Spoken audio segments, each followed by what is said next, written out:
अथर्ववेद में भगवान से प्रार्थना की गई है कि हे भगवान, मैंने अपने पूर्व जीवन में यानी आज तक जो जप, ध्यान, सत्कर्म, प्रार्थना आदि सत्संग किया है वो मैं वर्तमान में भी करूं और भविष्य में भी करता रहूं।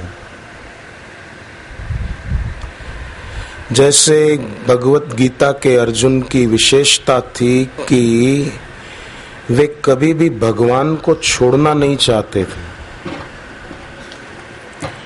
जब भगवान ने कहा यथ इच्छसि तत् कुरु, जे तेरी मर्जी हो सो कर, तब अर्जुन की आंख में आंसू आ गए। तब भगवान ने सर्वगुह्यतमं भूयः, मैं तुझे अब संपूर्ण गोपनीयों से भी गोपनीय बात बताता हूं, ये कहकर भगवान ने संपूर्ण गोपनीयों से भी गोपनीय बात शरणागति की बताई। भगवान की ये कल्याणकारी बात सुनकर अर्जुन उनकी शरण हो गए और वचन दिया कि आप जो कहोगे वो ही मैं करूंगा। ऐसा जब कहा और ये कहकर अर्जुन चुप हो गए तो भगवान भी कुछ नहीं बोले। मतलब पूर्णतया शरण हो जाने पर अर्जुन के लिए कुछ कहना शेष न रहा, कुछ करना शेष न रहा।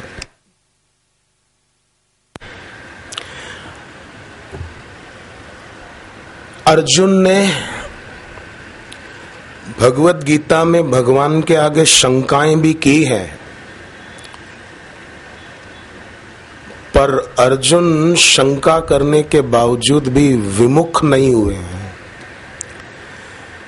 लोग विमुख हो जाते हैं। संसार में इच्छा पूर्ति से होने वाले सुख की लालच विमुखता ही है। विमुखता और किसको कहेंगे? मंदिर में न जाना, आश्रम में न जाना ही विमुखता नहीं। इच्छा पूर्ति से होने वाले सुख की लालच बनी रहे, ये विमुखता है। और इच्छा पूर्ति से होने वाले सुख की लालच न रहे, ये सन्मुखता है।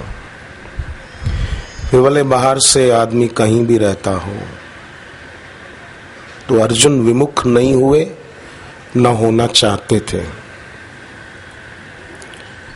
शबरी विमुख न हुई, न होना चाहती थी। माने उनके जीवन में जो प्रेम था ईश्वर के प्रति, गुरु के प्रति, उनका प्रेम क्षति, पूर्ति और निवृत्ति से रहित था।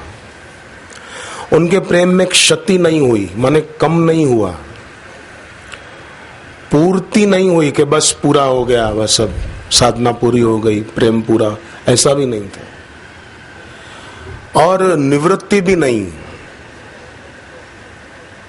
ये लोग प्रेम भक्ति का रास्ता छोड़कर फिर और कोई रास्ते पर चले, ऐसा भी नहीं।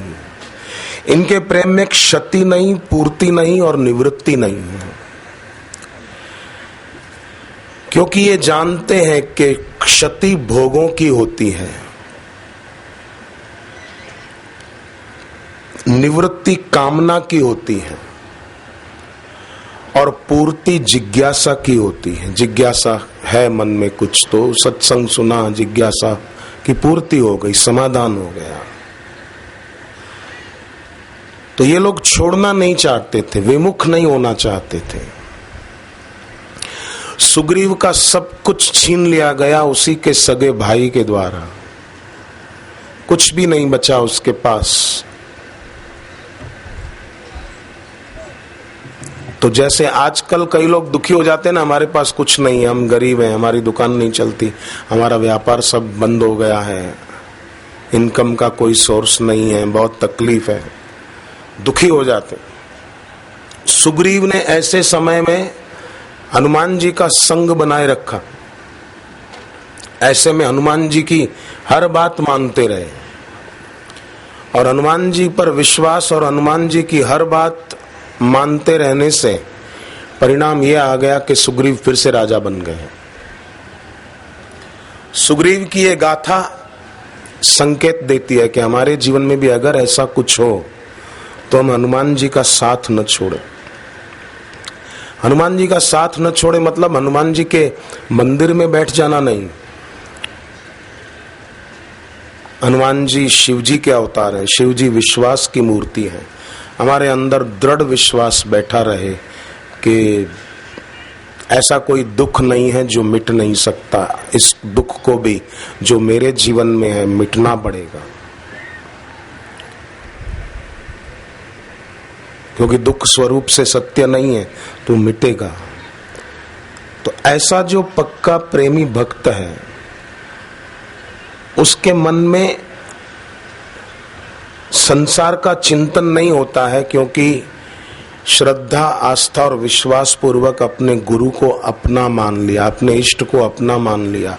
तो जिसको अपना दिल से माना उसका चिंतन होगा, संसार का नहीं। और संसार का चिंतन दुख देता है, वासनाएं बढ़ाता है। भगवान और गुरु का सुमिरन सुख देता है और वासना मिटाता है। ऐसे भक्त का देहाध्यास कम होता जाता है तो उसको भी संसार का चिंतन नहीं होता। सेवा करता है तो निष्काम भाव से, तो उसको संसार का चिंतन नहीं होता। वो भक्ति में आगे बढ़ता जाता है जिसके लिए ये जन्म है। भगवान और गुरु के प्रेमी भक्त हर युग में हुए हैं। सतयुग में प्रहलाद हुए, त्रेता में शबरी हुई, द्वापर में युधिष्ठिर, अर्जुन, द्रौपदी आदि हुए। कलयुग में भी कई ऐसे सच्चे संत और भक्त हुए हैं। अनेक कष्ट आने पर भी प्रहलाद जी के चिंतन में, प्रियता में और आस्था में कमी नहीं आई, और चिंतन, प्रियता, आस्था ये तीन बदले नहीं। कई लोग होते हैं ना समझ, दुख आता है तो उनका चिंतन बदल जाता है, गलत हो जाता है, या सुख की आस, सुख का चिंतन करते रहते हैं। काश मुझे गाड़ी मिल जाए, मैं अपनी गाड़ी खरीद लूं, मेरा अपना मकान कर लूं। चिंतन बदल जाता है, प्रियता बदल जाती, फिर ईश्वर और गुरु में प्रियता नहीं रहती, फिर प्रियता हो जाती गाड़ी में, मकान में, पैसों में, वस्तुओं में, सोने के गहनों में, इनमें प्रियता हो जाती है और आस्था हो जाती गलत जगह। परंतु प्रहलाद जी पर अनेक कष्ट आए, इनकी ये तीन चीजें बदली नहीं। चिंतन ईश्वर का रहा, प्रियता भगवान में रही, आस्था भी भगवान में रही। तो हम लोग भी ये पक्का कर लें कि जैसे पूर्व के सच्चे भक्तों और संतों के जीवन में विकट परिस्थिति आने पर चिंतन, प्रियता और आस्था बदली नहीं, तो हमारी भी न बदले, हमारा भी चिंतन न बदले, हमारी प्रियता न बदले और हमारी आस्था न बदले।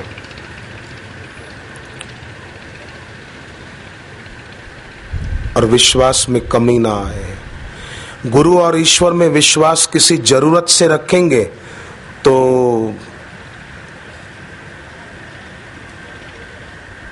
जरूरत जब पूरी हो जाएगी या जरूरत पूरी नहीं होगी तो विश्वास भी टूट जाएगा। मेरा ये काम हो जाए, मैंने तो भाई गुरु जी में विश्वास रखा है, मेरा ये काम हो जाएगा।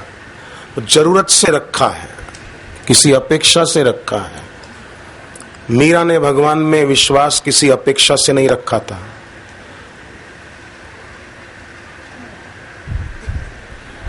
ऐसा व्यक्ति न चाहे तो भी सिद्धि और सफलता उसका वर्ण करती है। जहर अमृत हो गया कि नहीं मीरा का?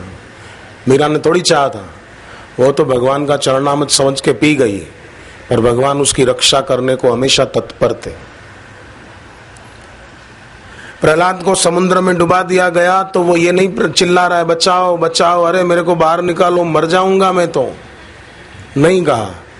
प्रहलाद तो प्रार्थना करते हैं, जले विष्णु थले विष्णु, हे भगवान आप जल में भी हो, थल में हो, सब जगह आप ही आप हो। नमो ब्रह्मण्य देवाय गो ब्राह्मण हिताय च जगद्धिताय कृष्णाय गोविंदाय नमो नमः। पानी के अंदर भी दुखी न होकर स्तुति करते हैं। चिंतन नहीं बदला, प्रियता नहीं बदली, विश्वास नहीं बदला, तो क्या हुआ? पानी के ऊपर आ गए, किनारे लग गए। पर दुख आने पर या मनचाही न होने पर कई लोगों का चिंतन बदल जाता है। तो हम अपने आराध्य में विश्वास करें तो उनसे अपना संबंध प्रगाढ़ करने हेतु, किसी संकल्प की पूर्ति हेतु नहीं, उनके लिए ही उनमें विश्वास हो। तो जिसके दिल में भगवान और गुरु के लिए विश्वास है उसको तीन बातें मिल जाती है। एक तो उसको निश्चिंतता मिल जाती है कि सर्व समर्थ सदगुरु मेरे हैं, फिर क्या चिंता, निश्चिंतता।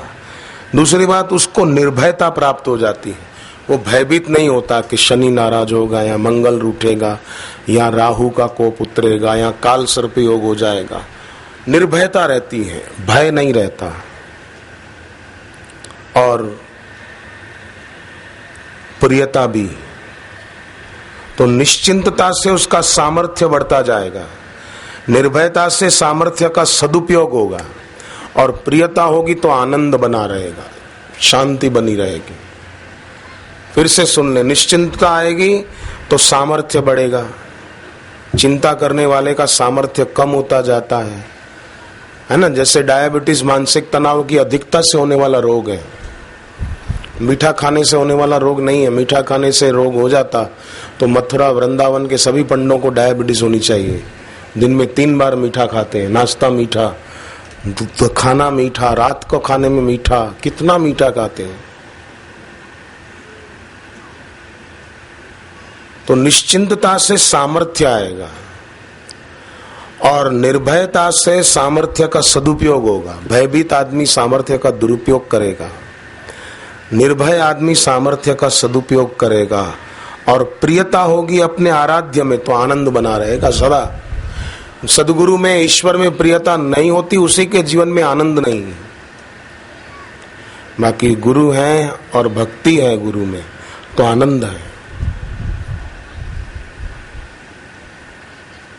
तभी तो गाते हैं ना भजन में, आनंद अपार मेरे सदगुरु के दरबार में, आनंद अपार मेरे सदगुरु के दरबार में। सबको मन की शांति मिले मेरे सदगुरु के दरबार में, सबको मन की शांति मिले मेरे सदगुरु के दरबार में। आनंद अपार मेरे सदगुरु के दरबार में, आनंद अपार मेरे सदगुरु के दरबार में।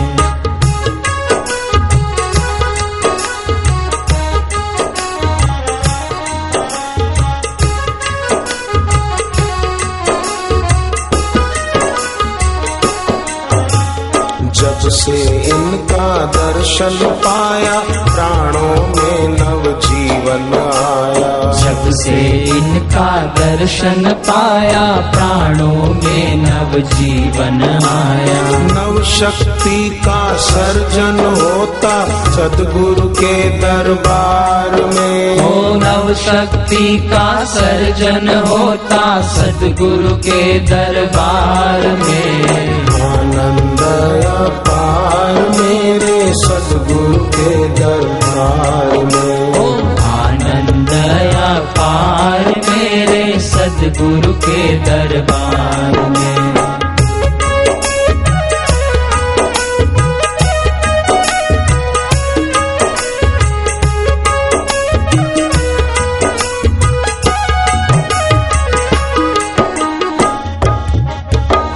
तो जो भी ऐसे भक्त हैं जिनमें निश्चिंतता, निर्भयता और प्रियता आ गई, तो उन भक्तों में ये विशेषता रहती है। जैसे शबरी जी का जीवन देखें तो उनकी साधना में क्या था, गुरु ने कहा था भगवान आएंगे। अब शबरी की गुरु भक्ति देखो, निश्चिंत हो गई। साधना यही थी उसकी, यही साधना थी। रास्ता साफ करना, फल लाकर रखना, फिर अगले दिन ताजे फल लाकर रखना, फिर सफाई करना, यही उसकी साधना हो गई थी। शबरी आंखें बंद करके ध्यान में बैठती थी ऐसा नहीं लिखा है, सेवा को साधना बना लिया था। और ऐसी सेवा की कि एक दिन कोई नया नया साधु बना था, जवान था, तो शबरी रास्ता साफ कर रही थी, शबरी माता का हाथ उसके पैर को लग गया, तो वो गुस्से में आया कि भील जाति की शबरी ने मेरे को हाथ लगा दिया, मेरा शरीर अपवित्र कर दिया, मुझे फिर से नहाना पड़ेगा। वो फिर गए नहाने पंपा सरोवर में, और वो नहाने गए तो पंपा सरोवर का पानी अशुद्ध हो गया, गंदा गंदा हो गया, मैला पानी हो गया। तो उसने हवा क्या उड़ाई, बात क्या फैलाई कि शबरी भील जाति की है, उसने पानी में पैर रखा इसलिए पानी अशुद्ध हो गया।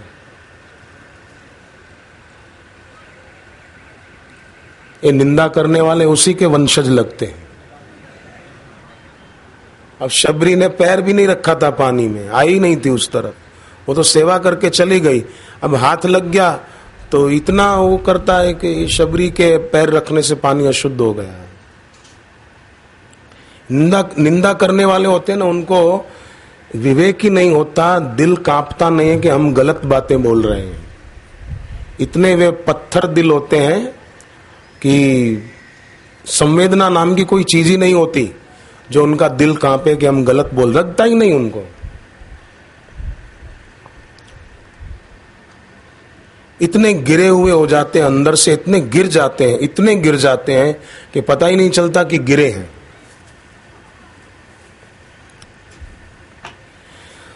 आप देखो अयोध्या में वशिष्ठ जी जैसे गुरु थे,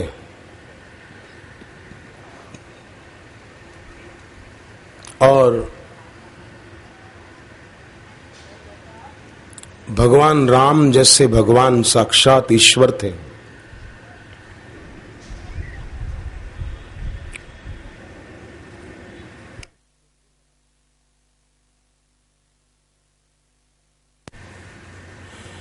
साक्षात ईश्वर थे और गुरु वशिष्ठ थे, फिर भी कैकेयी जी पर मंथरा का प्रभाव पड़ गया ना, नहीं पड़ना चाहिए था। जब भगवान है वहां पर, समर्थ गुरु हैं, संग तो बहुत ऊंची हस्तियों का मिला है, फिर भी मंथरा का असर क्यों हो गया।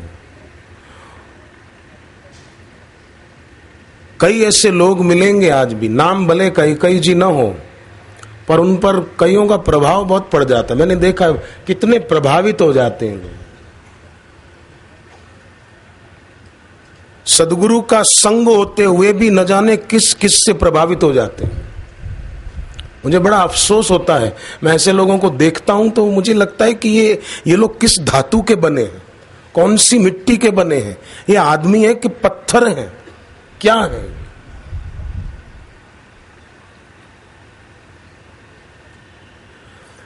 संत तुकाराम जी का एक शिष्य महाराष्ट्र में एक दिन किसी मंदिर के सामने से गुजर रहा था, तो वहां मैदान में ऐसा टेंट लगा था छोटा, और भक्त लोग कीर्तन कर रहे थे, तो वो रुक गया थोड़ी देर। कीर्तन के बाद भंडारा हुआ, और भंडारे में एक से एक चीजें बनी थी खाने पीने की।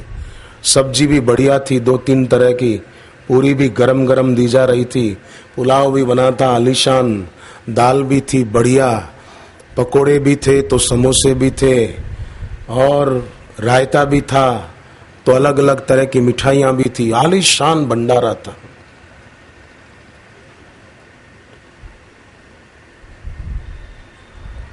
तो ये भी बैठ गया खाने, खूब छक के खाया, बोले मजा आ गया भाई। तो उन भक्तों को पूछा, आप लोगों को यहाँ रोज भंडारा होता है क्या? बोले हमारे तो रोज कीर्तन होता है, कीर्तन के बाद भंडारा होता ही है। तो उसने लगा कि आपके गुरु कौन है, पूछा। तो बोले हमारे गुरु समर्थ रामदास जी हैं। तो बोले मुझे भी अपनी मंडली में शामिल कर लो। तो बोले हमारे गुरु जी से दीक्षा ले लो। बोले मैं ले लेता हूँ। तो समर्थ रामदास के पास गया कि आप मुझे भी दीक्षा दो। तो समर्थ रामदास जी ने कहा कि तूने पहले किसी से दीक्षा ली हुई है?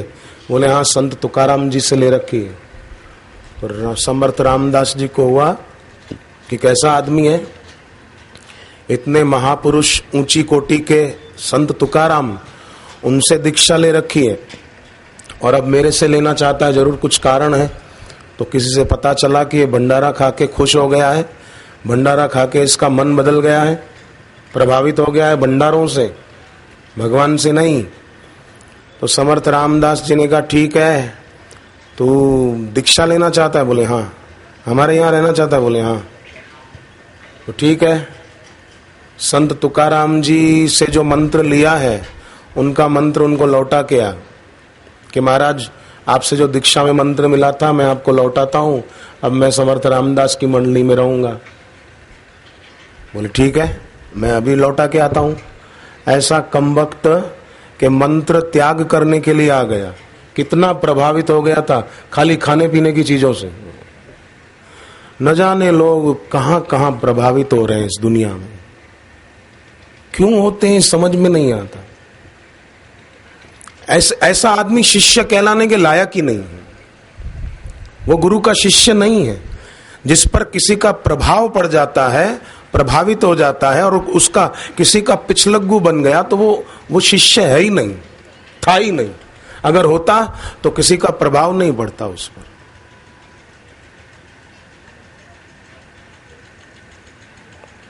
आत्मदेव ब्राह्मण ने भागवत में अपने पुत्र गोकर्ण को पूछा है कि जल्दी से भगवत प्राप्ति के लिए क्या करना चाहिए। गोकर्ण जी ने कहा कि पिताजी, किसी के गुण देखकर प्रभावित मत होना और किसी के दोष देखकर उससे ग्लानि न करना।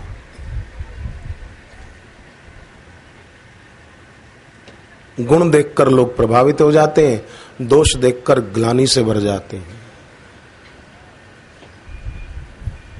तो अप्रभावित तो नहीं रहा ना अंतःकरण, प्रभावित होता रहा किसी से भी।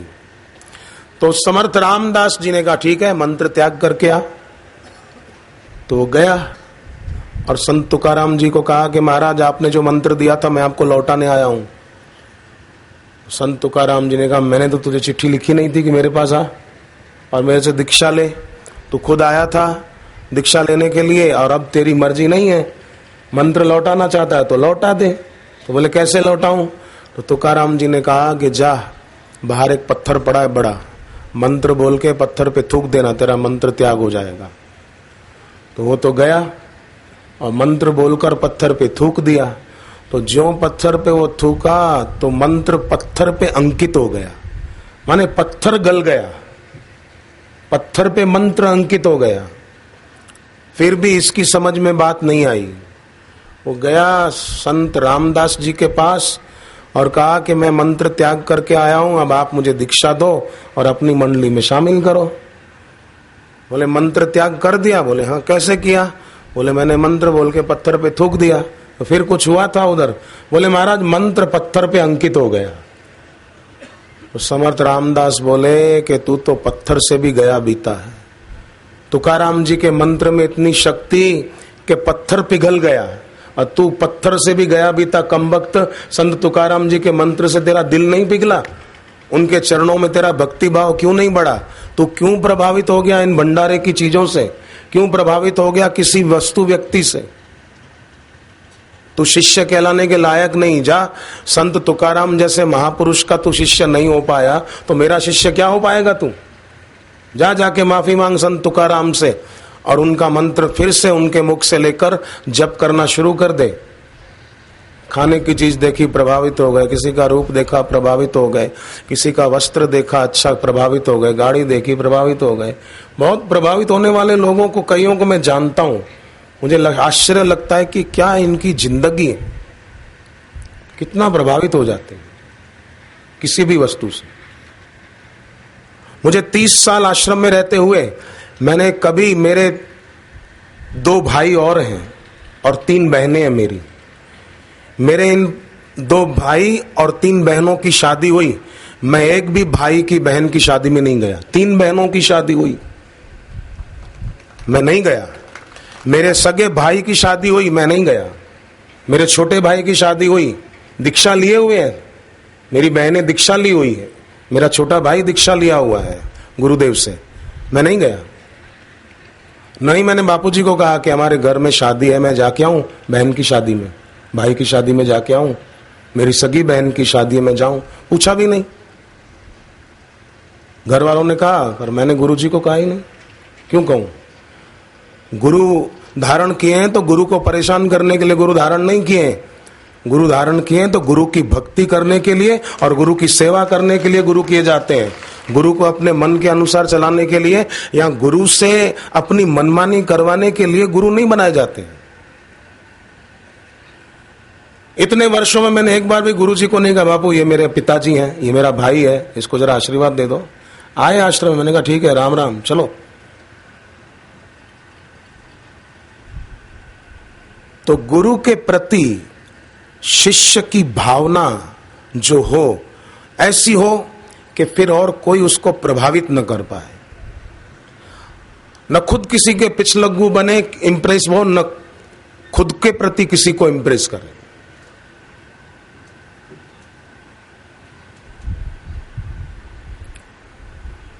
क्या मिल जाएगा? आगरा में मुझे एक सेठ मिले। मैं पहली बार, जब बहुत साल हो गए उस बात को, मैं पहली बार प्रवचन करने आगरा गया था, तब मुझे वो मिले थे। ऑयल मिल है उनकी अपनी बहुत बड़ी, सेठ गोविंद राम उनका नाम, सिंधी हैं। उन्होंने मुझे कहा कि मैं बापूजी से दीक्षा तो नहीं ले पाया, मेरे गुरु पहले कोई और थे, पर बापूजी का सत्संग मैं सुनता हूं। बोले मैंने बापूजी की एक कैसेट सुनी, मौत की मौत, भाग 1 भाग 2, वो मैंने सुनी वो दिन और आज का दिन। बोले मैं इतना बड़ा मेरा कारोबार है, कई लोग मेरे परिचय में है, मेरे रिश्तेदार बहुत है, हमारा परिवार बड़ा है, फिर भी मैंने बापूजी की एक कैसेट सुनी, मौत की मौत, भाग 1 2, एक बार सुनी।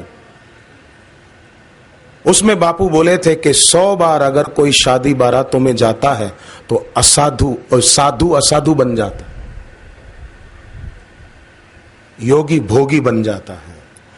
और 100 बार किसी की शमशान यात्रा में कोई असाधु जाता है, साधु हो जाता है, भोगी योगी बन जाता है, संसारी संत बन जाता है।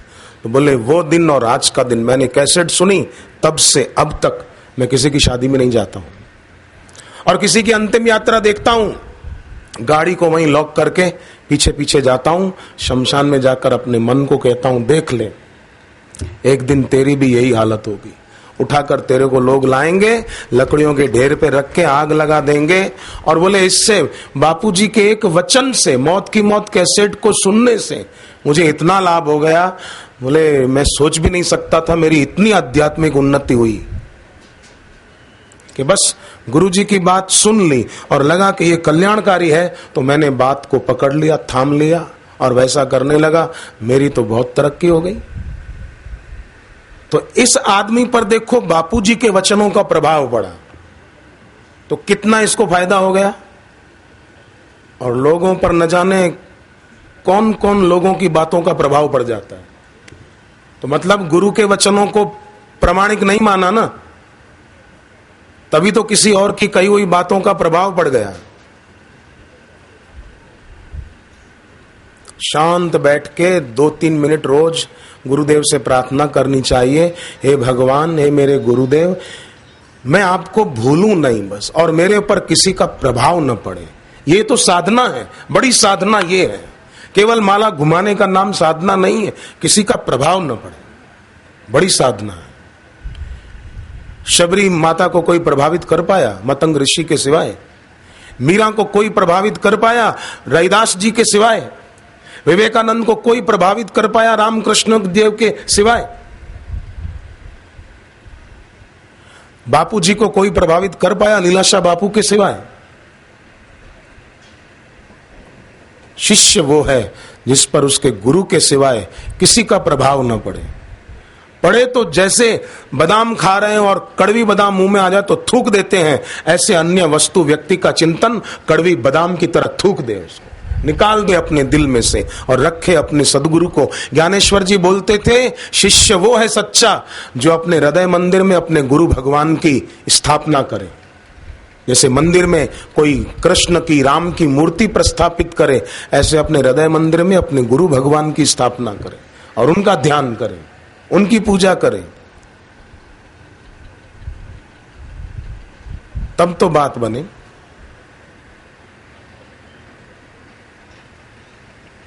प्रभाव बढ़ जाता है।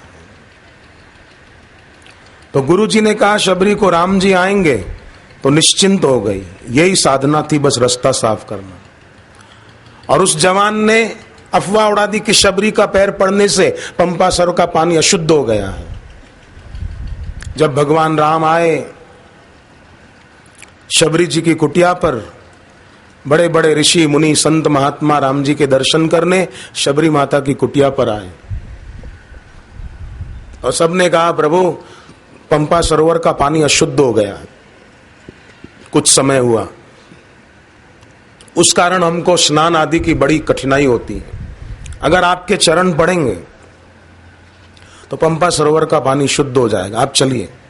राम जी समझ गए कि सरोवर का पानी अशुद्ध किस कारण हुआ है।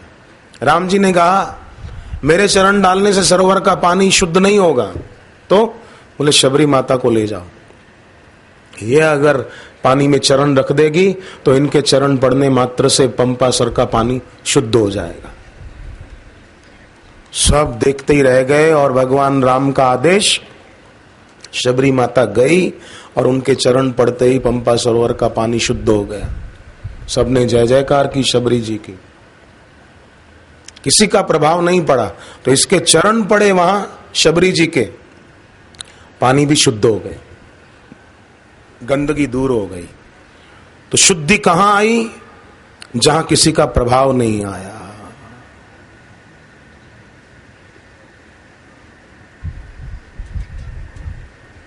जय गुरुपद अंबुज अनुरागी, ते लो कहूं वेदहूं बड़ भागी। तो सतयुग में प्रहलाद, त्रेता में शबरी, ये विश्वासी भक्त हुए। और द्वापर में जितने भक्त हुए, द्वापर युग में, वो 3 भावों को लेकर के हुए, वात्सल्य भाव, सख्य भाव और मधुर भाव।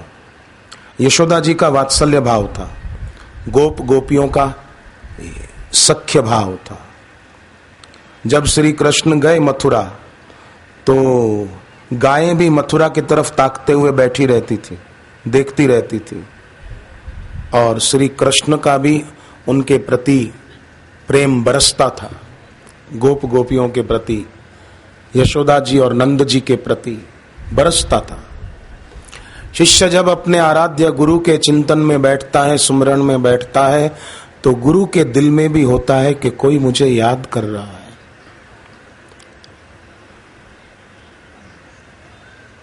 शिष्य का दिल जब भर जाता है अपने गुरु के प्रति भक्ति से, तो गुरु का दिल भी भर आता है शिष्य पर बरसने के लिए। जैसे आकाश में बादल भर आए बारिश के दिनों में और वो बादल बरस पड़े धरती पर, ऐसे गुरु का हृदयाकाश भी भर जाता है कृपा के अमृत से कि मैं मेरे शिष्य पर बरसूं। सदगुरु, इसलिए कबीर जी ने कहा सदगुरु बादल प्रेम का हम पर बरसा आई।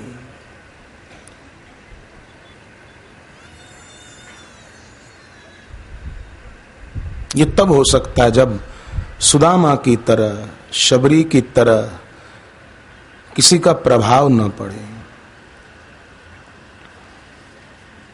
अर्जुन ऐसे थे, उन पर किसी का प्रभाव नहीं पड़ा। स्वर्ग में गए तो देवी देवताओं को देखकर उनका प्रभाव नहीं पड़ा, उर्वशी का प्रभाव नहीं पड़ा, किसी का प्रभाव नहीं पड़ा। कितनी अर्जुन जी की ये महानता थी।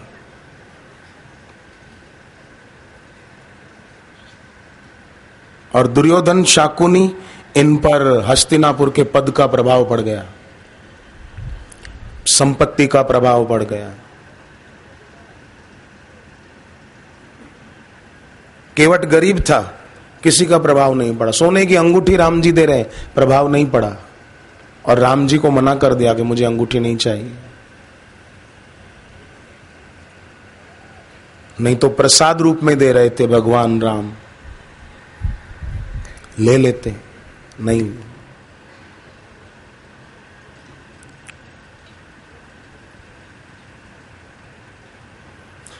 गुरु अगर प्रसाद दें, शिरडी के साईं बाबा एक बार बैठे थे तो एक सेठ आया, बोले बाबा मेरे को आत्मज्ञान का उपदेश दीजिए। बाबा ने कहा ठीक है बैठो, थोड़ी देर बैठो, देता हूं, सत्संग सुनाता हूं, बैठो।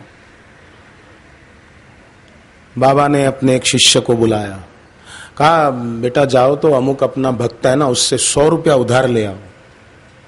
उस जमाने में 100 रुपया भी बहुत होता था, ले आओ। तो वो आदमी अगर बेटा घर पे नहीं हो ना तो अमुक अपना दूसरा भक्त है उससे ले आना, वो भी नहीं हो तो फिर वो तीसरा अमुक नाम का उससे ले आना।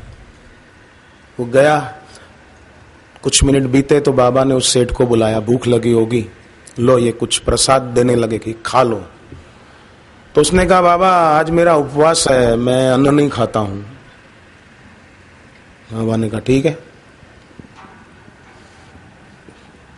थोड़ी देर बीती, वो सेवक जो गया था आया, बोले बाबा वो 3 में से एक भी नहीं मिला कि उससे मैं 100 रुपया ले आता, कोई तीनों नहीं थे घर पे। बाबा ने कहा ठीक है कोई बात नहीं, बैठ जा तू।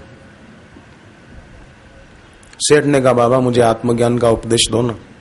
बाबा ने कहा क्या तुझे उपदेश दूं, घर जाके बैठ तू। बोले क्यों, नाराज हो गए मुझसे? बाबा ने कहा तेरे सामने मैंने उसको कहा कि जाओ अमुक आदमी से 100 रुपया ले आओ, वो न मिले तो अमुक से लाना, वो न मिले तो तीसरे से लाना। तू इधर बैठा था सामने सुन रहा था, तू भी तो कह सकता था बाबा मैं मेरी सेवा स्वीकार कर लो, इतना बड़ा सेठ है, 100 रुपया तू भी तो रख सकता था, पर सुनने के बावजूद भी तूने अनसुना कर दिया। मुझे तो पैसे चाहिए नहीं, पर मैं देखना चाहता था तेरा समर्पण कितना है, पर तूने वो नहीं निकाला जेब में से। चलो ठीक, नहीं दिए कोई बात नहीं, मुझे जरूरत भी नहीं है, मैं तो परीक्षा कर रहा था।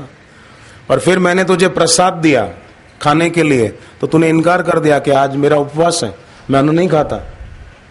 अरे गुरु प्रसाद दे तो गुरु प्रसाद दे रहे हैं, अमृत मिल रहा है, क्या पता गुरुदेव ने अंदर से क्या सोचकर कौन सा कृपा का अमृत भर के वो तुमको दिया और तू बोले कि मेरा उपवास है। कैसी नासमझी की बात है। एकादशी हो और अगर हमारा उपवास हो और उस दिन गुरुदेव प्रसाद में कुछ अन्न दे दें तो भी ये ना बोलें कि आज हमारी एकादशी है, गुरु दे रहे हैं। वो तो अमृत है, वो अन्न नहीं है, वो महाप्रसाद है। प्रसाद को अन्न क्यों समझते हैं? प्रसाद माने प्रसाद, प्रसाद अन्न फल आदि नहीं होता, प्रसाद ही होता है। फिर भले अन्न हो या फल हो, काजू हो या कोई मिठाई हो, वो प्रसाद है। मैं पहले हर सोमवार को अन्न नहीं खाता था, फलाहारी करता था। तो एक दिन सुबह सुबह सत्संग में जाना था, वहां एक और जगह कार्यक्रम था जहां गुरुजी थे और गुरुजी के सानिध्य में मैं गया था बस। तो निवास से निकलना था, गुरुजी ने कहा जल्दी तू भी दूध पी ले, वो चलते हैं। तो मैं दूध पीने बैठा तो गुरुदेव ने मुझे कुछ प्रसाद दिया। वो सोमवार था उस दिन, पर गुरुजी ने जो प्रसाद दिया वो सोमवार को मैं अन्न नहीं खाता था तो अन्न था वो।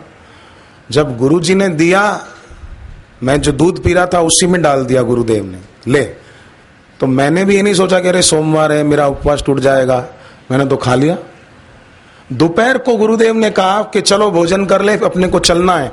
फिर बॉम्बे आना था, बॉम्बे से अहमदाबाद आना था। गुरुदेव ने कहा चल जल्दी भोजन कर, चलना है। मैंने कहा आज तो मेरा उपवास है। बापू ने कहा सुबह तो तू अन्न खा गया। वो खाखरा होता है ना, फीका खाखरा था, आटे का बनता है, पतला, गुजरात में बनता है, तो फीका था वो। तो बापू बोले सुबह तो तू खा गया। मैंने कहा वो तो बापू ने प्रसाद दिया और मैं दूध पी रहा था उसमें डाल दिया, तो गुरु का प्रसाद तो प्रसाद है, वो अन्न थोड़ी है। पर बाकी मेरा सोमवार है। अब गुरुजी भी खूब हंसे और फिर कहा, कई लोग बापूजी निकलते हैं तो बापू हरिओम, बापूजी हरिओम। बापूजी ने तो अपने को सिखाया हरिओम हरिओम, और हम बापू को बोले बापू हरिओम, बापू हरिओम। वहां तो खाली हाथ जोड़ लिया, प्रणाम कर लिया, नजरें झुका ली, सिर झुका लिया, बस हो गया।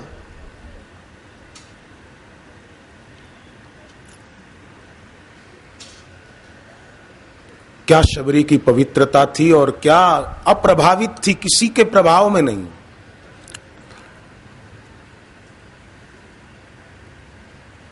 इसलिए गुरु गीता का श्लोक कई बार सत्संग में कहा गया कि गुरु निष्ठा परम तप, अपने गुरुदेव के चरणों में निष्ठा ही बड़ी में बड़ी तपस्या है।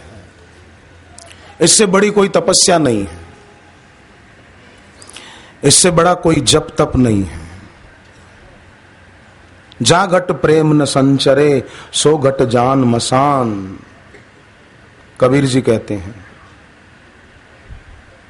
मेरे गुरुदेव मेरे अपने हैं एक बात, और वो केवल बाहर ही नहीं है, वो मुझ में भी है। जब से मैंने गुरुदेव से दीक्षा ली तब से मेरे गुरुदेव मेरे साथ हैं। मेरे हैं एक बात, जब से मैंने गुरुजी से दीक्षा ली तब से गुरुजी मुझ में हैं, और जब से मैंने दीक्षा ली तब से मुझे ऐसा महसूस होता है कि मेरे गुरुजी कहीं हैं, ऐसा नहीं, अब भी यहीं हैं। ठीक है, एक बात अपने हैं, मेरे अपने हैं वो, दूसरी बात वो मुझ में है, तीसरी बात वो अब भी यहीं है, चौथी बात वो समर्थ हैं, और पांचवी बात वो अनंत दया के सागर हैं। ये 5 बातें जो शिष्य स्वीकार कर ले, तो ये 5 बातें स्वीकार करने मात्र से भजन बढ़िया होगा और किसी का प्रभाव नहीं पड़ेगा। ये 5 बातें हमको अप्रभावित रखेगी, कोई भी क्यों ना हो। शबरी के आगे राम जी आए तो भी अप्रभावित थी, राम जी को देखकर उसको याद गुरु की आ रही थी, और आंख में आंसू। राम जी पूछते हैं क्यों रोती हो? बोले गुरु की याद आ रही है, मेरे गुरुदेव की याद आ रही, मुझे मतंग ऋषि का, मेरे गुरुदेव का सुमिरन हो आया है। कितनी अप्रभावित है ये।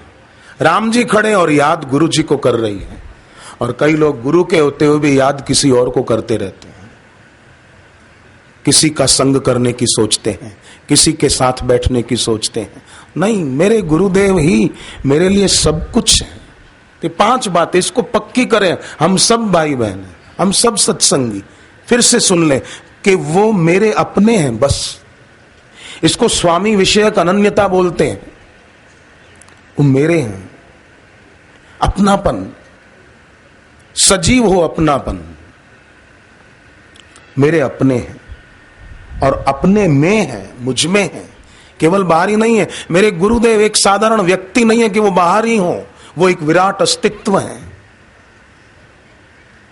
व्यापक है, विभु है।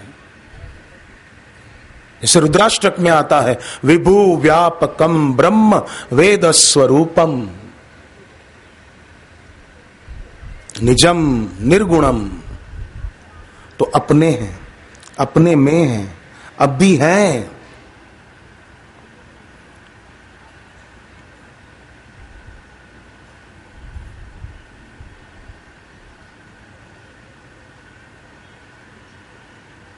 रेडियो के वेव्स जैसे अभी हैं यहां पर, रेडियो ऑन करें तो वो सुनाई देगा जो चल रहा होगा कार्यक्रम, जो तरंगे पसार हो रही है।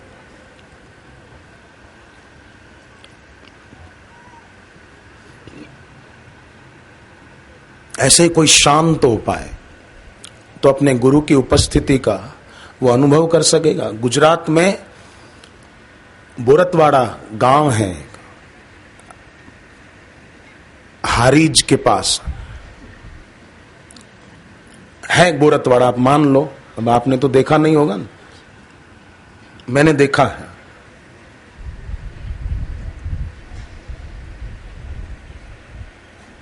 वहां एक सज्जन की मां आंखों की रोशनी खो बैठी थी, और उनका बेटा बड़ा भक्त था गुरुदेव का। मां ने एक दिन कहा कि तेरे बापू ने तुझे भक्ति दी है, मुझे क्या देंगे बापू? तो उसके मुंह से निकल गया, मां मेरे बापू तुझे आंखों की रोशनी देंगे। अब इसने तो कह दिया। कुछ दिन बीते, बेटा अपने कमरे में जप की जगह पर जहां नियम करते थे वो नियम कर रहे थे, मां अपने कमरे में लेटी हुई थी। अब आंखों की रोशनी तो थी नहीं, पर फिर भी शांत भगवान का नाम ले रही। थोड़ी देर बीती, मां दौड़ती दौड़ती बेटे के पास आई। बेटा बेटा क्या हुआ? बेटा मैं अपने कमरे में थी और बापूजी आए थे और मेरे सिर पे हाथ रखा। मुझे कहा, हाथ रखने के बाद आंख खोल, आंख खोल। मैंने आंखों की पलकें खोली बेटा, तब से मुझे सब दिखाई दे रहा है। बिल्कुल सच्ची बात बता रहा हूं मैं, आप इसको कल्पित कहानी मत समझना। अगर कोई विश्वास न करे तो उसकी मर्जी है, बाकी मैं बिल्कुल दावे से कहता हूं, भगवान को साक्षी रखकर, कि ये बात बिल्कुल सत्य है। अगर मैं इसमें जरा भी झूठ या मिलावट करके बोल रहा हूं तो भगवान मुझे कल सुबह का सूरज न दिखाए। मैं बिल्कुल सच्ची बात बोल रहा हूं। पूरा बोरतवाड़ा गांव इस घटना का साक्षी है। अब इसमें ऐसा नहीं हो सकता कि दुनिया में जितने नेत्रहीन हैं सबको आंखों की रोशनी मिल जाएगी। भावना जाकी रही, भावना जैसी प्रभु मूर्ति तिन देखी तैसी। वो भक्त प्रभावित रहते थे और दिल से कह दिया कि मेरे बापू तुझे आंखों की रोशनी देंगे, मां तू चिंता मत कर।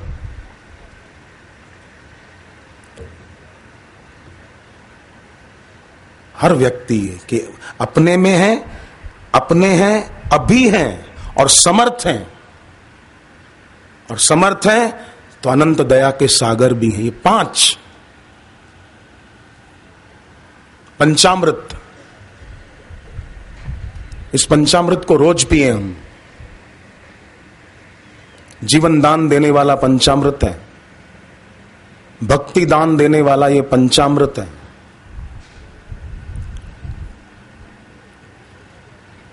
स्वामी विषयक अनन्यता।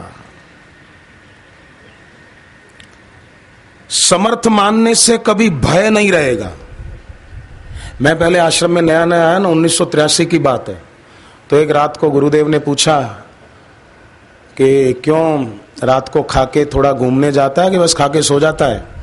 मैंने कहा कि थोड़ा आगे तक जाता हूँ। फिर किसी ने कहा है कि उधर एक पेड़ में भूत रहता है तो मेरे को डर लगता है, इसलिए मैं उधर नहीं जाता हूँ। थोड़ा सा जाके फिर लौट आता हूँ आश्रम और सो जाता हूँ। तो गुरुदेव ने कहा कि नहीं, जहां तुझे किसी ने बताया कि उस पेड़ में भूत रहता है वहां रात को 11 बजे जाना अकेला और बैठ के जोर से ओमकार का जप करना।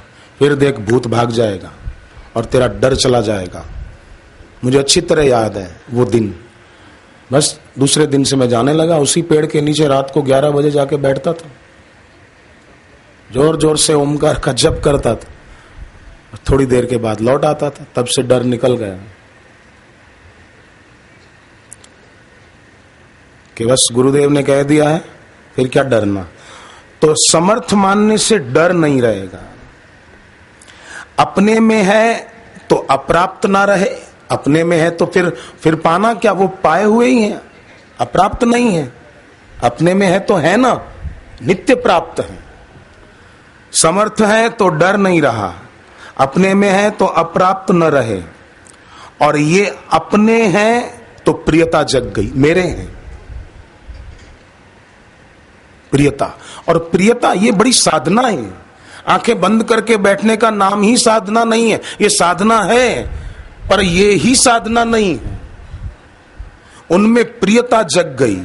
ये अपने हैं, प्रियता जग गई। प्रियता बड़ी साधना है। और जिसकी प्रियता जगी उस पर किसी का प्रभाव नहीं पड़ेगा। साधन सिद्धि राम पग नेहु। साधना की सिद्धि क्या है? भगवान में, भगवत प्राप्त गुरु में प्रेम पक्का हो जाए।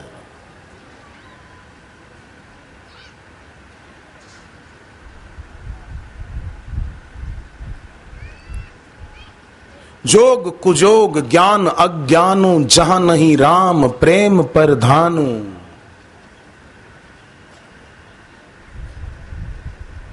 जहां इस प्रेम की प्रधानता नहीं है तो अपने हैं तो प्रियता जग गई, और अब भी हैं तो भविष्य की आशा न रही। ये पंचामृत है, बहुत प्यारा, कल्याण करने वाला पंचामृत है ये। शिवलिंग पर जो पंचामृत की परंपरा है, दूध, दही, घी, शक्कर, शहद, ये 5 चीजें जो शिवलिंग पर चढ़ाई जाती है, अभिषेक किया जाता है इस पंचामृत से। ये करें, पर हकीकत में इसके पीछे भी संकेत है। व्यक्ति के जीवन में शहद मधुरता हो, द्वेषी ना हो, ईर्ष्याखोर ना हो, मधुरता हो। घी चढ़ाते हैं, स्निग्धता हो, रूखापन न हो, शुष्कता न हो, कोरा वेदांती न हो। विवेकानंद जी में ज्ञान निष्ठा कितनी गजब की थी, पर गुरु के प्रति प्रेम भी कैसा था। अपने बापूजी की ज्ञान निष्ठा कैसी, पर लीलाशाह बापू के लिए प्रेम भी कितना। अभी कुछ 1-2 साल पहले गांधीधाम में सत्संग था गुरुदेव का, तो गांधीधाम से 10-15 किलोमीटर दूर आदिपुर है, जहां लीलाशाह बापू की समाधि है। तो गांधीधाम सत्संग था, बापूजी आदिपुर चले गए, लीलाशाह बापू की जहां समाधि है। वहां से गुरुदेव आए तो संचालक को कहा कि भाई हम गए तो वहां तो भीड़ हो गई बहुत। तो वहां आदिपुर में लीलाशाह बापू की समाधि के पास एक लीलाशाह बापू की तस्वीर है, बड़ी प्यारी। उस तस्वीर में लीलाशाह बापू के सिर पर कपड़ा बंधा हुआ नहीं है, नहीं तो हम लोगों ने जो तस्वीर देखी लीलाशाह बापू की, उसमें सिर पर कपड़ा बंधा हुआ ही दर्शन किया है ना चित्र में लीलाशाह बापू का। तो बापू ने कहा संचालक को कि उस तस्वीर में लीलाशाह बापू के सिर पर कपड़ा बंधा हुआ नहीं है और बैठे हुए हैं, हाथ ऐसे बांध कर बैठे हैं और बड़ी प्यारी तस्वीर है, वो तस्वीर अपने को ले आनी, कुछ भी हो जाए। तो संचालक गए और वहां के व्यवस्थापक से बात की, उन्होंने सहर्ष वो तस्वीर दे दी। वो तस्वीर लेकर आए और बापूजी ने वो तस्वीर अहमदाबाद में अपनी वाटिका में, शांति वाटिका में, जहां बापूजी का निवास है, वहां अपने निवास पर वो तस्वीर लगाई। और एक दिन मैं किसी काम से वहां गया था कुछ पूछने के लिए, तो गुरुदेव ने कहा देख मेरे गुरु की तस्वीर कितनी प्यारी है। अब एक ऐसी स्थिति जहां गुरु शिष्य में कोई भेद नहीं रहा, फिर भी बापू ने अपने बापू लीलाशाह बापू की तस्वीर अपने निवास पर लगवाई ऊपर। और आदिपुर गए थे तो वहां पसंद आई, बोले ये तस्वीर ले चलो साथ में। कोई भेद नहीं रहा। फिर भी ऐसी एक ऊंची अवस्था पाने के बाद पाकिस्तान में सत्संग था गुरुदेव का, तो वहां के बुजुर्ग लोग कई जो लीलाशाह बापू के शिष्य हैं, दीक्षा लिए हुए लीलाशाह बापू से, बड़ी उम्र हो गई अब, तो बापूजी को देखकर वो 1-2 बुजुर्ग माइक पे बोले, सबके बीच के वर्षों के बाद हमने आज जब यहाँ बापूजी को देखा तो ऐसा लगा कि हमारे गुरु लीलाशाह बापू धरती से गए नहीं हैं, बापू के रूप में विराजमान हैं, हमको इन्हीं में लीलाशाह बापू के दर्शन हो रहे हैं। ऐसा वहां के बुजुर्गों ने कहा। तो ऐसी एक स्थिति में पहुंचने के बाद भी अपने गुरु के लिए कितना प्रेम कि लीलाशाह बापू की तस्वीर लाके लगवा दी।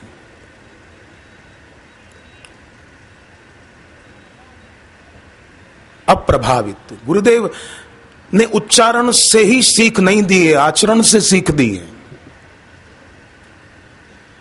शिष्य वो है जो इस पंचामृत का पान करे। कोई लोग मैंने देखा मौन रखते हैं, पर मौन रखने से ही काम नहीं होगा। पत्थर भी मौन पड़े, पत्थर बोलते हैं कभी, पेड़ बोलते हैं कभी, इनका भी तो मौन है, कुछ बोलते हैं, पौधे बोलते हैं कभी कुछ। ये मौन जड़ता वाला मौन नहीं चाहिए।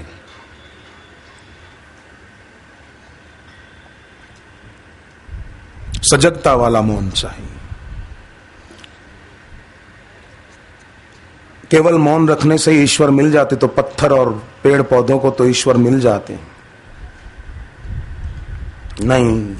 ईश्वर द्वारा और ईश्वर की प्रकृति के द्वारा मिले हुए शरीर के द्वारा सृष्टि के लिए उपयोगी होना है। जैसे सेवादार लोग सेवा करते हैं, सत्संग में नहीं बैठ पाते हैं, बापूजी होते हैं तो सेवा में लगे रहते हैं। पार्किंग विभाग के लोग अपनी पार्किंग की सेवा में, इधर सड़कों पर धूल मिट्टी उड़ती रहे वो सहन करते रहते, पर सेवा में लगे रहते हैं। रसोई घर में सेवा करने वाले अपनी उस सेवा में लगे रहते हैं। समिति वाले अपनी व्यवस्था बनाने की सेवा में भागदौड़ में लगे रहते हैं। प्रचार प्रसार की सेवा करने वाले प्रचार प्रसार की सेवा में लगे रहते हैं।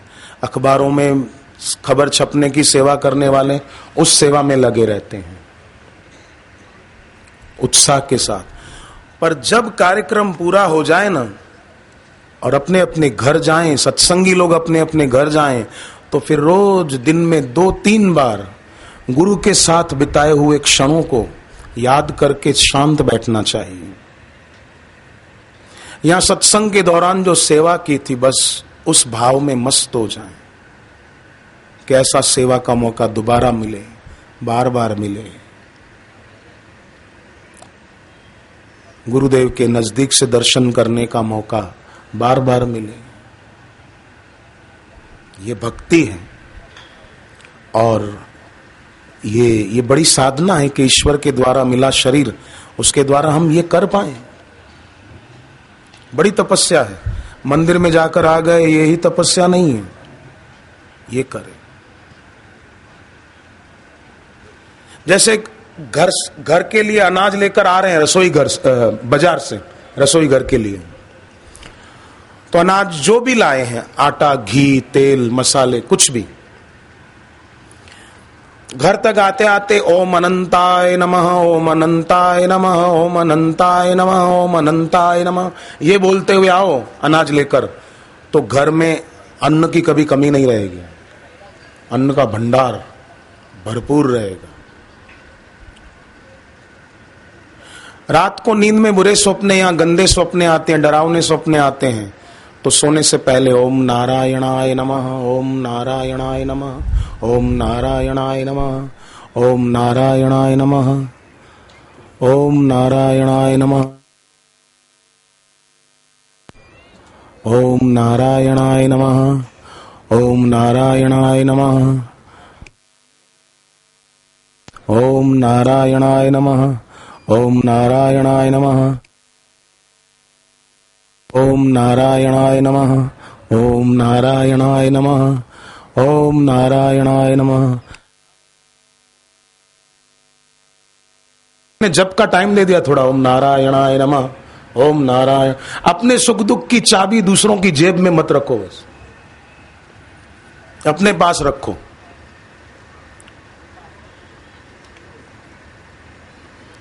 कोई हमको दुखी क्यों कर जाए, कोई परिस्थिति दुखी क्यों कर जाए।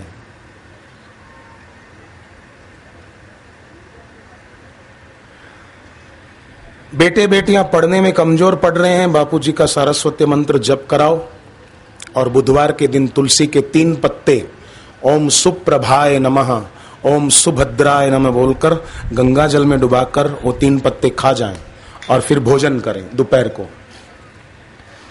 वो बच्चे पढ़ने में बहुत होशियार होंगे, कठिन से कठिन परीक्षाओं को आसानी से देकर अच्छी तरह पास हो जाएंगे। हर बुधवार को अमावस्या न हो, क्योंकि अमावस्या को तुलसी नहीं तोड़नी चाहिए, ये ध्यान रखना बस। द्वादशी तिथि न हो, क्योंकि द्वादशी को भी तुलसी नहीं तोड़नी चाहिए।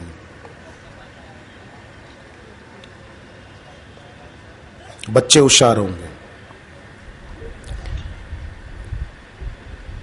और बच्चों को भी सिखाएं अपने पास बिठाकर जप में बैठना, ध्यान में बैठना। तो बोले नहीं बैठते हैं, हमारे बेटे बड़े हो गए थोड़े, बैठते ही नहीं है, बेटी नहीं बैठती, बेटा नहीं बैठता। कोई बात नहीं, नहीं बैठते हैं तो उनको बोलो मत, उनके लिए गायत्री मंत्र जपो और सूर्य को अर्घ्य दो कि इस गायत्री मंत्र के जप का पुण्य हमारे घर के उन लोगों को मिले जो जिद्दी हैं, मनमानी करते हैं, कहना नहीं मानते बड़ों का, अपनी मनचाही करते हैं। हे भगवान, आइए मेरे गायत्री मंत्र का पुण्य उनको मिले।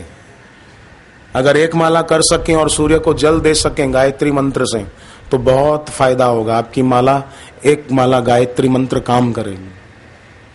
और जो साधक साधिकाएं ब्राह्मण हैं, दीक्षा लिए हुए हैं, बहनें ब्राह्मण हैं, कुमारी कन्याएं हैं ब्राह्मण, भाई लोगों में कोई ब्राह्मण है, जो भी वो ब्राह्मण तो एक और सेवा कर सकते हैं। रोज पहले 11 बार खुद गायत्री मंत्र जप करें, केवल 11 बार, और फिर 1 माला गायत्री मंत्र की जप करें कि बस हमारे बापूजी का ज्ञान पूरे विश्व में फैलता रहे, हमारे गुरुदेव का ज्ञान पूरे विश्व के लोगों को मिलता रहे और विश्व मानव का भला हो। ये ब्राह्मण जो भी साधक भाई बहने हो, वो अगर बैठ के 11 बार पहले खुद के लिए और 1 माला अपने गुरुदेव के नाम से करेंगे तो उन ब्राह्मणों को भी पुण्य होगा और ब्राह्मणों के द्वारा किया गया ये शुभ संकल्प सृष्टि में फैलेगा। और ये 1 माला करके फिर सूर्य को जल दे दें कि हमने ये 1 माला गायत्री मंत्र की, हे सूर्य भगवान, इस उद्देश्य से की है। आपके और परिचित साधक हो, ब्राह्मण ब्राह्मणियां हो, उनको कहो ये करें। तो आप किसी को लगे कि खाली ब्राह्मण कर सकते, हम नहीं कर सकते क्या? जो शास्त्रीय विधान है भाई, देखो शास्त्र के अनुसार चलना चाहिए, मनमानी फिर नहीं चलती उसमें। हर बात में क्यों और किस लिए नहीं, शास्त्र की बात है, माननी चाहिए बस।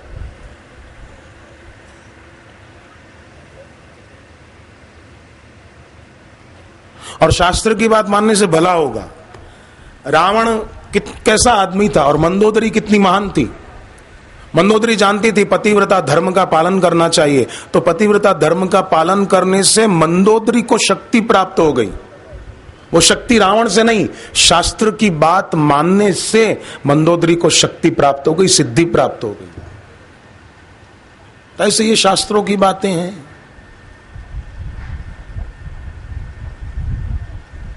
कर सकते हैं। कभी मन नहीं लग रहा हो ना, जप में चंचल हो रहा हो, तो फिर 24 बार सुबह की संध्या को, शाम की संध्या को मन नहीं लग रहा हो तो 24 बार मन में राम राम राम राम राम, उंगली पर मत गिनना, मन से ही गिनती करना 24 बार राम राम राम राम, शांत हो जाएगा।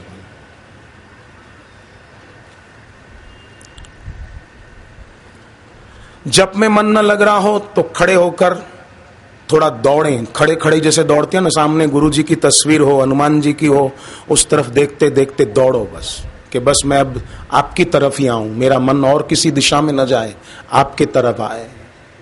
ऐसा करें। देवऋषि नारद जी ने तो कहा है तो रोज शिष्य अपने गुरु को प्रणाम करे। तो बोले रोज गुरु सामने ना हो, प्रणाम न कर पाए तो बोले गुरु जिस दिशा में हो उस दिशा को प्रणाम करो। भगवान बुद्ध के एक शिष्य थे, मुझे अभी नाम स्मरण में नहीं आ रहा है, पर उनका नियम था कि शायद मैं भूलता नहीं तो सारिपुत्र, वो जिस दिशा में बुद्ध है उस दिशा में रोज दंडवत प्रणाम करते थे और फिर डायरी में लिखते थे कि आज मेरे गुरुदेव इस दिशा में हैं। और फिर कई बार उनके साथी जांच करते थे तो गुरु उस दिशा में ही होते थे। तब तो मोबाइलों की और फोनों की सुविधा नहीं थी ना। आज तो फोन से तुरंत पता कर सकते हैं थोड़ी देर में कि बापूजी कहाँ हैं। पर कैसी उसकी अपने गुरु के प्रति भक्ति थी कि जिस दिशा में गुरु है उस दिशा को प्रणाम। देखो, सबसे श्रेष्ठ साधन क्या है? सबसे श्रेष्ठ साधन गीता में, भागवत में भगवद आश्रय। भगवान कहो, गुरु कहो, और जो अपने भगवान का, गुरु का आश्रय लेकर साधना करते हैं ना, सिद्धि जल्दी होती। माने ये पंचामृत की बात जो कही,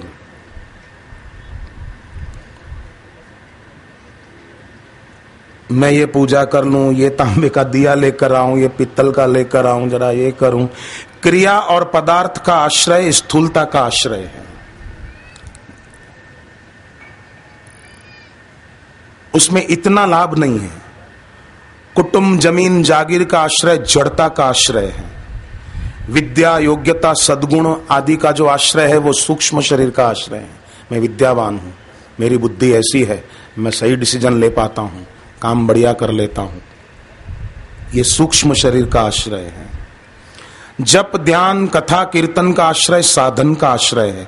और हम हमारे गुरुदेव के ही हैं, हम हमारे इष्ट के ही हैं, ये साध्य का आश्रय है। फिर भले वो दिया न जला पाए,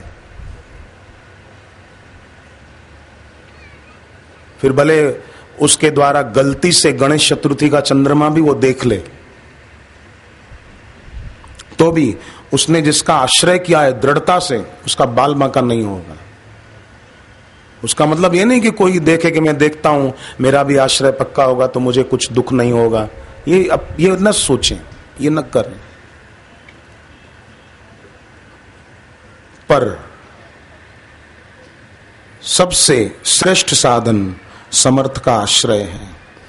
और साध्य का आश्रय लेने से साधन अपने आप होता है। जैसे ध्रुव, प्रहलाद, मीरा, शबरी ने साध्य का आश्रय लिया तो कैसा दिव्य साधन था उनके जीवन में।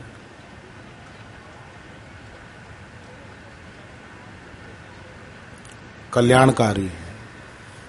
तेरा नाम मंगलकारी, तेरा ध्यान मंगलकारी, तेरे चरणों में ध्यान लगाऊं नित्य ही, मेरे गुरुवर चाहें सबका हित ही। बापू सबका हित चाहते हैं। ऐसे बापू का आश्रय, ऐसे गुरु का आश्रय, ऐसे गुरु के प्रति ये पंचामृत हम सब धारण कर लें। तो कितना अच्छा हो।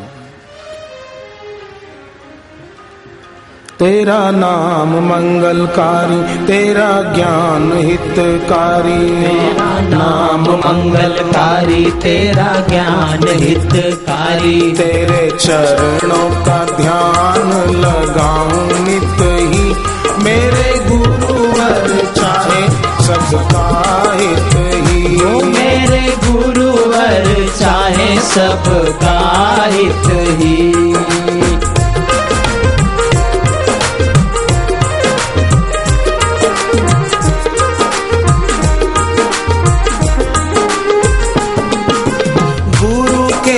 वचन महाभयहारी,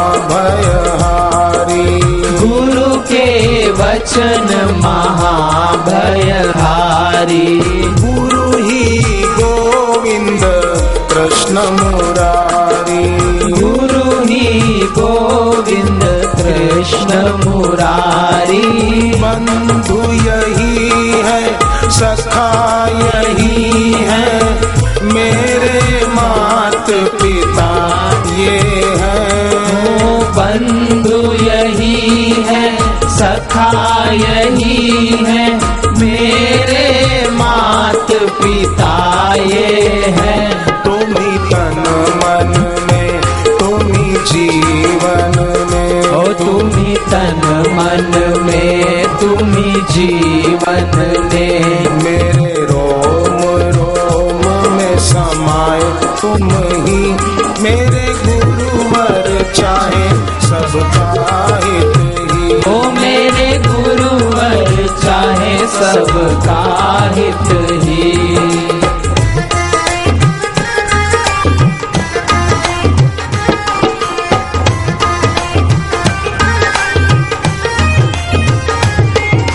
सुख दुख में सम रहना सिखाए, सुख दुख में सम रहना सिखाए।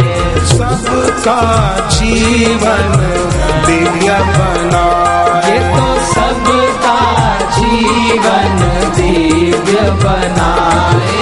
लगन जो इनसे लग जाए तो उसका बेड़ा पार है। ओ लगन जो इनसे लग जाए तो उसका बेड़ा पार है। इंसान कहीं जग में है कोई, इंसान कहीं जग में है कोई। गुरु ज्ञान में गोता लगाऊं नित ही, मेरे गुरुवर चाहे सबका हित ही। ओ मेरे गुरुवर चाहे सबका हित ही।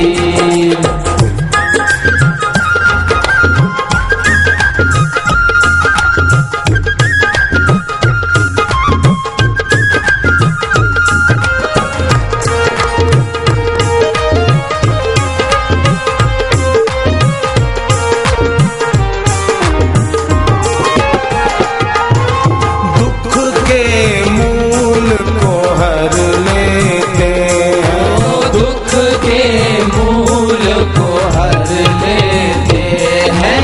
सुख सच्चा फिर भर देते हैं। सुख सच्चा फिर भर देते हैं। परम दयालु परम कृपालु, बिन कारण करुणा करते।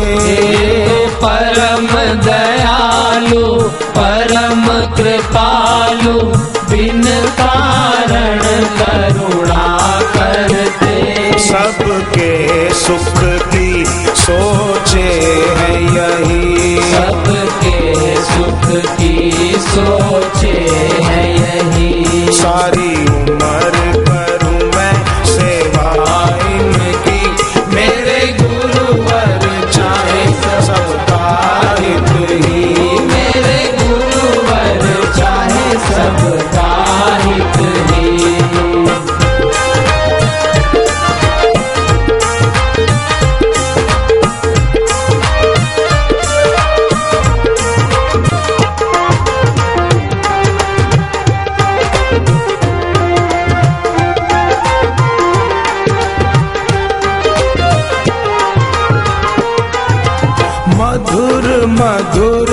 दर्शन है इनका, मधुर मधुर दर्शन है इनका, पावन पावन सुमिरन इनका, पावन पावन सुमिरन इनका।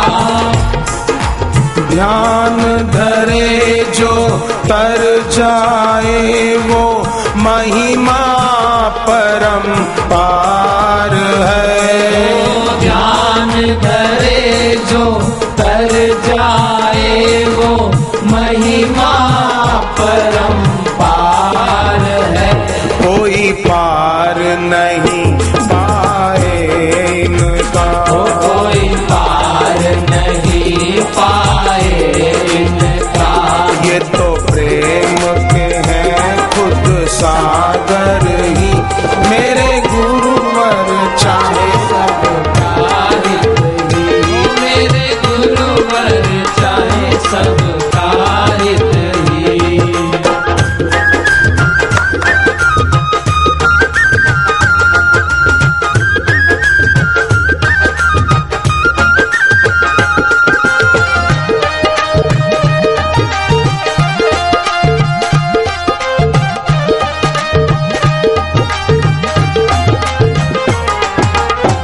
बड़भागी वो है इस जग में, बड़भागी वो है इस जग में।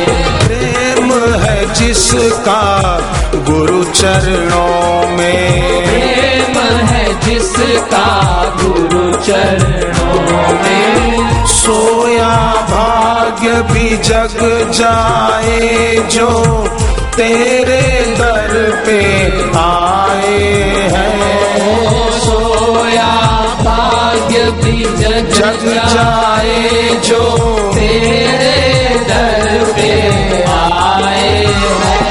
सौभाग्य मेरे सद्भाग्य मेरे, सौभाग्य मेरे सद्भाग्य मेरे। मेरे जीवन का हर सुख भी तुम्ही, मेरे गुरुवर चाहे सबका हित ही। ओ मेरे गुरुवर चाहे सबका हित ही। हरे राम राम राम हरे हरे, हरे राम राम राम हरे हरे। हरे कृष्णा कृष्णा कृष्णा हरे हरे। हरे कृष्णा कृष्णा कृष्णा हरे हरे। हरे राम राम राम हरे हरे। राम राम हरे हरे।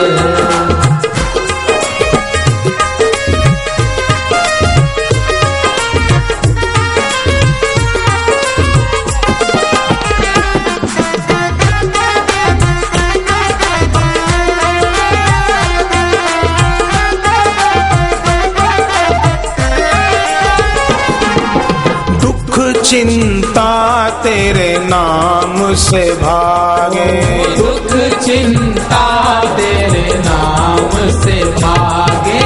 भय और शोक न फटके आगे, भय और शोक न फटके आगे। काल असर ना डाले उस पर जिस पर हाथ तुम्हारा है।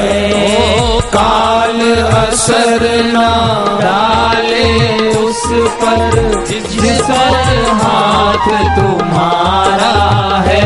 शिव मृत्युंजय महाकाल तुम्ही, शिव मृत्युंजय महाकाल यही। शिव मृत्युंजय महाकाल तुम्ही। शिव मृत्युंजय महाकाल तुम्ही। जग जननी जगदम्बा तुम ही। मेरे गुरुवर चाहे सबका हित ही। मेरे गुरुवर चाहे सबका हित ही। हरे रामा राम रामा हरे हरे। हरे रामा राम राम हरे हरे। हरे कृष्णा कृष्णा कृष्णा हरे हरे। हरे कृष्णा कृष्णा कृष्णा हरे हरे। हरे रामा राम राम हरे हरे। हरे रामा राम राम हरे हरे। हरे कृष्णा कृष्णा कृष्णा हरे हरे। हरे कृष्णा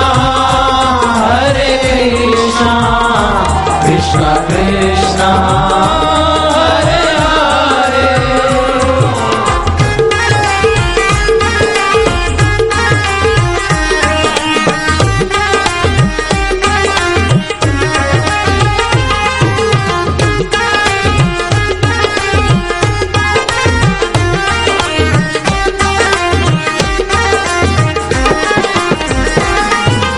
ध्यान धरूं हर पल इनका ही।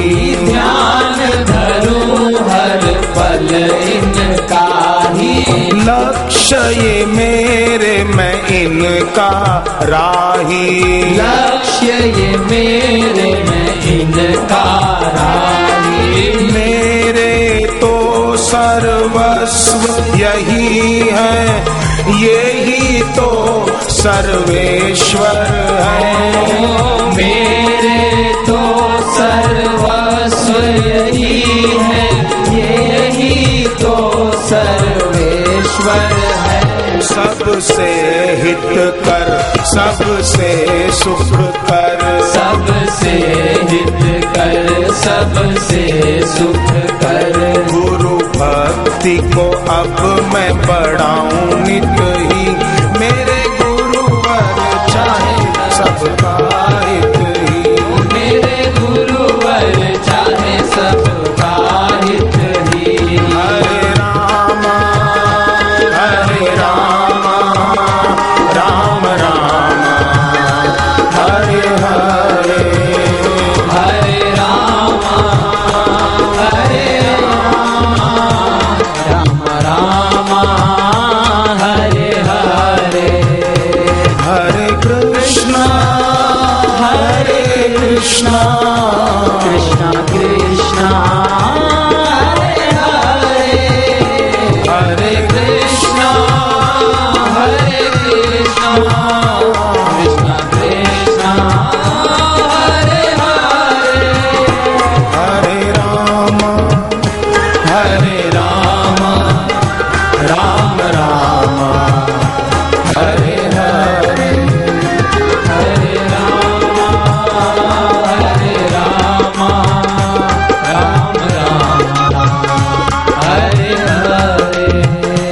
राम राम हरे हरे। राम हरे हरे। राम राम हरे हरे। राम हरे हरे।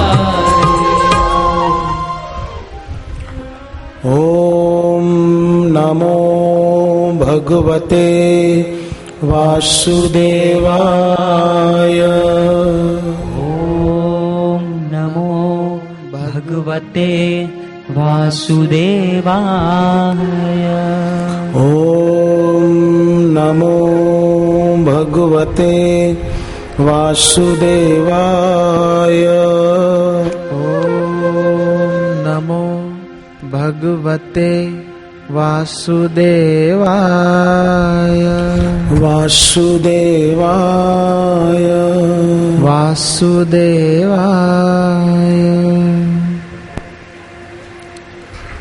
तो किसी का प्रभाव न पड़े, क्यों? इससे क्या घाटा है?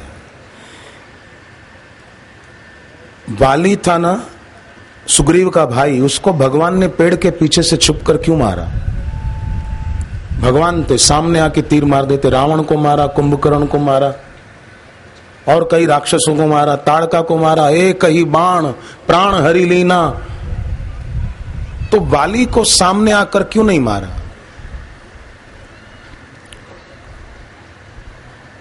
कारण था, वरदान मिला था वाली को कि जो भी सामने वाली को मारने के लिए आएगा उसकी आधी शक्ति वाली के पास चली जाएगी। इसलिए वाली को कोई जीत नहीं पा रहा था। जो भी उसको मारने आता आधी शक्ति वाली के पास आ जाती, वो बेचारा हार जाता। भगवान राम ने उसको पेड़ के पीछे से छुप कर मार दिया। जैसे वाली सामने वाले की आधी शक्ति खींच लेता था अपनी तरफ, ऐसे ही संसार के विकार वो हमारी शक्ति को खींच लेते हैं। किसी से प्रभावित हुए ये एक विकार ही तो है, तो ये हमारी शक्ति को खींच लेगा। ऐसा ना हो। जिसका सदगुरु के चरणों में प्रेम होगा उसकी शक्ति फिर कोई खींच नहीं सकेगा। निंदा करने वाले कितनी निंदा करें, आलोचना करने वाले कितनी आलोचना करें, पर बिजली की चमक से बुझे हुए दीप नहीं जलते हैं। जयराम जी की बिजली की चमक से बुझे हुए दीप नहीं जलते हैं। जुल्मों के अंधेरे सच्चाई की रोशनी छीनने आ जाते हैं।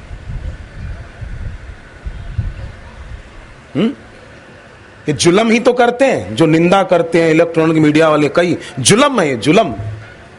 पर इनको पता नहीं अंधेरा कभी रोशनी का कुछ बिगाड़ नहीं सकता। साधकों के दिल में गुरु की भक्ति की रोशनी है हुजूर। ये जुल्मों के अंधेरे सच्चाई की रोशनी का क्या बिगाड़ पाएंगे? सारी धरती का अंधेरा मिलकर एक दिए को नहीं बुझा सकता। ये क्या बिचारे कर सकते? हवाएं कभी पर्वतों में सुराख कर सकती हैं? यहां से हरिद्वार जाना हो तो माइलस्टोन आएगा, अब हरिद्वार इतना, अब हरिद्वार इतना। हरिद्वार के हर माइलस्टोन पर कोई कलर करके फिर लिख दे गोवा गोवा गोवा गोवा, तो हरिद्वार गोवा हो जाएगा क्या? हरिद्वार तो हरिद्वार ही रहेगा।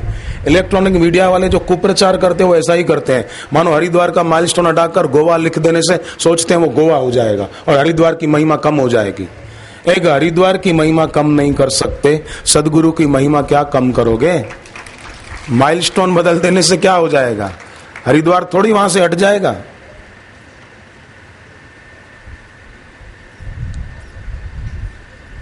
बच्चे कहानी सुनाते हैं ना, बच्चे बच्चे एक दूसरे को। तो एक बच्चे ने अपने दोस्त को कहानी सुनाई, छोटी सी। एक बच्चा दूसरे बच्चे को बोला ऑटो रिक्शा जा रही थी, फिर बोले उसमें एक चींटी बैठी थी और वो चींटी एक पैर बाहर निकाल कर बैठी थी। ऑटो रिक्शा वाले ने कहा ए, पैर अंदर रख के बैठ। पैर बाहर क्यों रखा है? पैर अंदर रख। तो चींटी बोली सामने हाथी आ रहा है, मुझे उसको लात मारनी है। चींटी हाथी को लात मारना चाहती है। इलेक्ट्रॉनिक मीडिया वाले भी ऐसे ही हैं। चींटी लात मारना चाहती है हाथी को, मैं हाथी को लात मार। बैठ बैठ, थोड़ा झुक के बैठ। तो बच्चे होते हैं आपस में, बच्चे तो बातें करते हैं। एक बच्चा बोला कि दो चींटियां पेड़ पर बैठी थी, फिर नीचे से एक हाथी पसार हुआ। एक चींटी ऊपर से गिर पड़ी हाथी पर, तो पेड़ पर बैठी हुई चींटी बोली दबा दे, मैं भी आ रही हूं, दबा दे इसको। चींटी दबाएगी हाथी को, दबा दे, मैं भी आती हूं तेरा साथ देने के लिए। जैसे एक कुछ बोलता तो दूसरा भी बोल पड़ता है कि मैं क्यों पीछे रहूं। एक कुछ बोलता है दूसरा भी बोलता है हम भी किसी से कम नहीं। लगे रहो प्यारे बोलने में, लगे रहो। कुछ बिगड़ने वाला नहीं है। मैं फिर से कहूं, जुल्मों के अंधेरे सच्चाई की रोशनी कभी छीन नहीं सकते हैं। भक्तों की भक्ति में कभी कमी नहीं आ सकती है।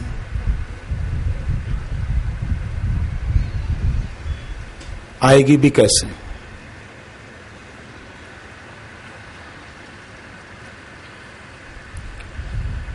ईश्वर अविनाशी है, तो ईश्वर के नाम का जप करते करते साधकों की भक्ति भी तो अविनाशी होगी। गुरु का ज्ञान अविनाशी है, तो साधकों की स्थिति भी तो उस अविनाशी में हो रही है। साधक जानते हैं कि सांसारिक सिद्धि अवश्यंभावी नहीं है, पर परमार्थिक सिद्धि तो अवश्यंभावी। अरे साधना करते करते, सेवा और जप करते करते अगर मर भी गए, आत्मा साक्षात्कार नहीं हो पाया, तो भी हम घाटे में नहीं हैं। अगर साधना और सेवा करते करते जब हमारी उम्र पूरी होगी, जब अभी कोई जल्दी भी नहीं है अपने को जाने की, जब जाएंगे तो घाटा तो है ही नहीं। मर भी गए सेवा साधना करते करते, साक्षात्कार न भी हो पाया, तो भगवान ने तो गीता में वचन दिया है कि ऐसा कल्याणकारी काम करने वाले की दुर्गति तो नहीं होती, ऊर्ध्व गति होगी। और ऊंचे लोकों में भी वहां के सुख भोगने की इच्छा न हो, क्योंकि संस्कार होते हैं ना साधना के, तो साधना के संस्कार तो नष्ट नहीं होते हैं। तो ऊंचे लोकों में जाने पर भी पुण्य का फल सुख भोगने की इच्छा नहीं है, तो फिर दोबारा किसी श्रेष्ठ कुल में जन्म मिल जाता है, ऐसे कुल में जहां अधूरी साधना पूरी हो जाए। तो हमने जिस पथ पे कदम रखे हैं, इसमें परमार्थिक सिद्धि अवश्यंभावी, घाटा तो कुछ भी नहीं।